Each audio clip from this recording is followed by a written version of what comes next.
back to Mr.EPluribus. I'm your host, Eric Provoznik, and I'm telling you, I could not have found a better time for us to be back on Mr.EPluribus, because as you can see behind me, we have the replica of the Vietnam Wall, the living wall, the memorial, the tribute, and also we have right here a field cross, and behind me are the Gold Star tags from Operation Enduring Freedom and Iraqi Freedom.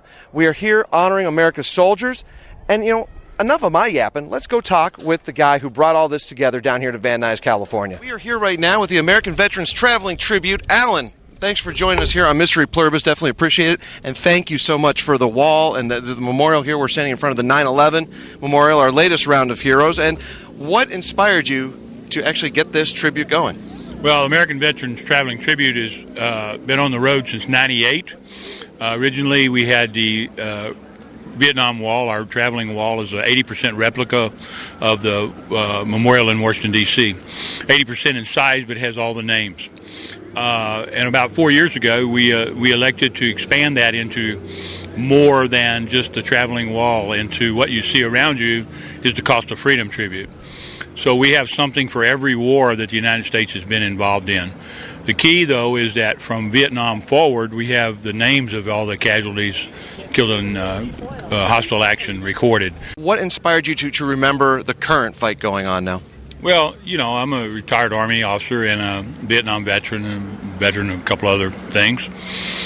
And I just decided I didn't want to wait for somebody to put up some tribute somewhere. We could do something ourselves, and we travel 40, 50 cities a year. Several million people a year see us. What better way to do that? But I wanted to continue the tradition of Vietnam in that we wanted to record the names. We went one step forward and recorded the names plus the rank, the branch of service, where they died and the day they died, to pay tribute to those men and women that have been lost since Vietnam. The other thing we want to make sure is that we don't forget the families. Even the families of the fallen are absolutely critical to us, and that we pay tribute to them. We want to pay tribute to those people that deserve it. And those that we ask to protect and defend us deserve our respect, as opposed to whatever the media tells us. Let's put the rubber where the road is. You haven't seen a politician manning a foxhole or running up into a burning house while people are running out of it lately. And that's not a political statement, that's a fact.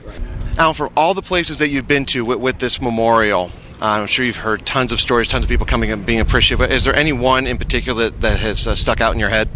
Actually, there is. There have been many. I had the opportunity to meet an old gentleman a while back. He was just walked up and he was looking around and dressed in no reason to believe he's a veteran other than I do this enough to know.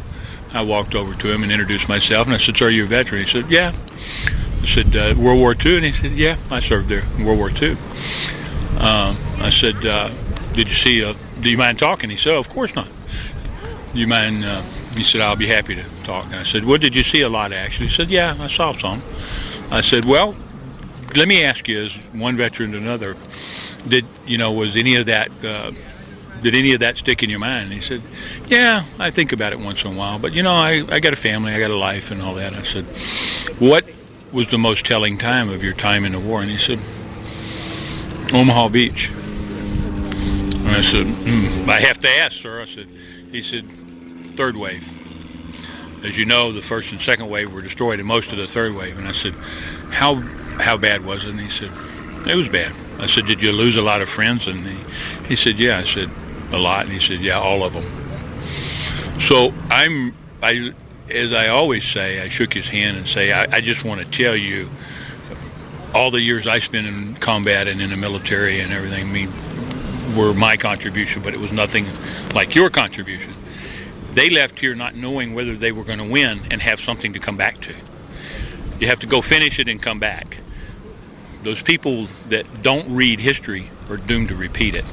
Absolutely. When you go fight, you have to finish it.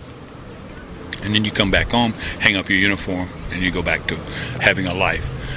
And those are the men and women that made our country great. They came back. They did their job. They came back. They hung up their uniform, and they had a family and a life, and their fathers and grandfathers, and all of those things. And I'm in awe of them all the time.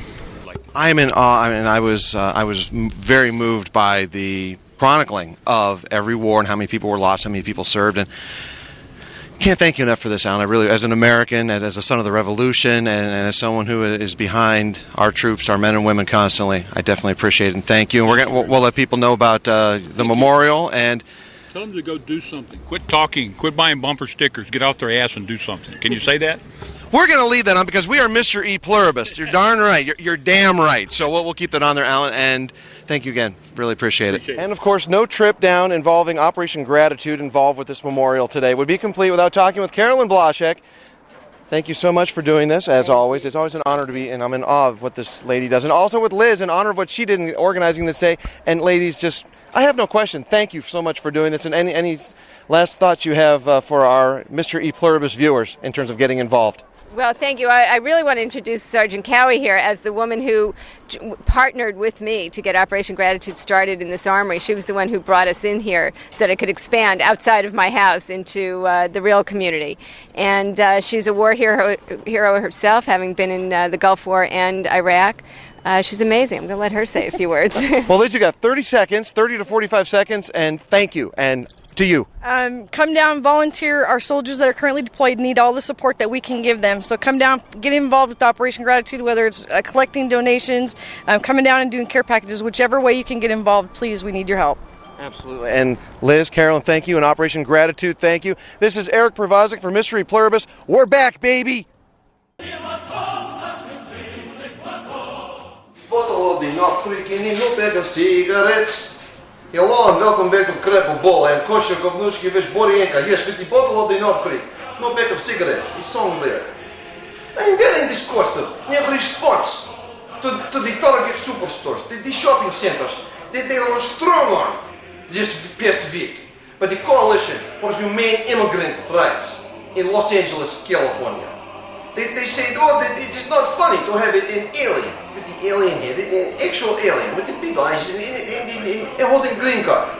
The KGB find it funny. Of course, KGB is a legal alien, is a legal immigrant. I'm going to tell you though, here is what I do not find funny, people in the coalition. I do not find it funny that the illegal aliens, the illegal immigrants that you want these rights for, the state of California is going bankrupt. Schools too full with illegal alien children. Jails overcrowded. There's too many of the criminals. KGB come in singing song, singing line from song. Illegal alien by the Genesis. Great song. Ahead of time.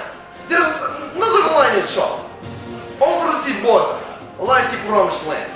For everything come easy. You just hold out your hand. Grab a ball. You do not hold out hand. You stand up, you stand up, you stand up. Before you put your hand out, you get in line. You earn your citizenship to the United States of America. This has been Kosher Kovnuchki Borienka for Crap of Ball. Thank you for tuning in to Mr.EPluribus and the Crap of Ball. North Creek, please be for to sponsoring. Big chocolate going out to you.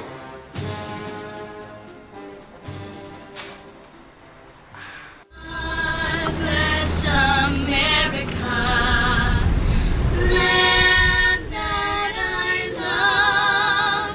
Stand beside her and guide her through the night with the light from above. From the mountains to the prairies, to the ocean, wide with blue.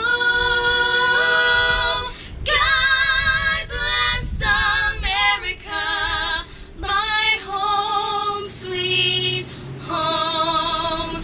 From the mountains to the prairies, to the ocean, wide with blue.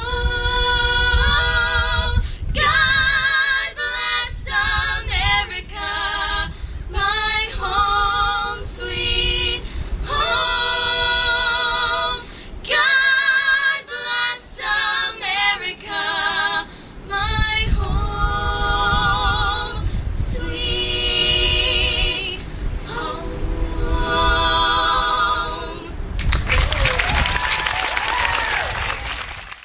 Something you said earlier too was that we can't forget those guys. The Vietnam guys were unfortunately forgotten heroes, so to speak. And yeah, Jack, I gave a plug to your movie there. You like that?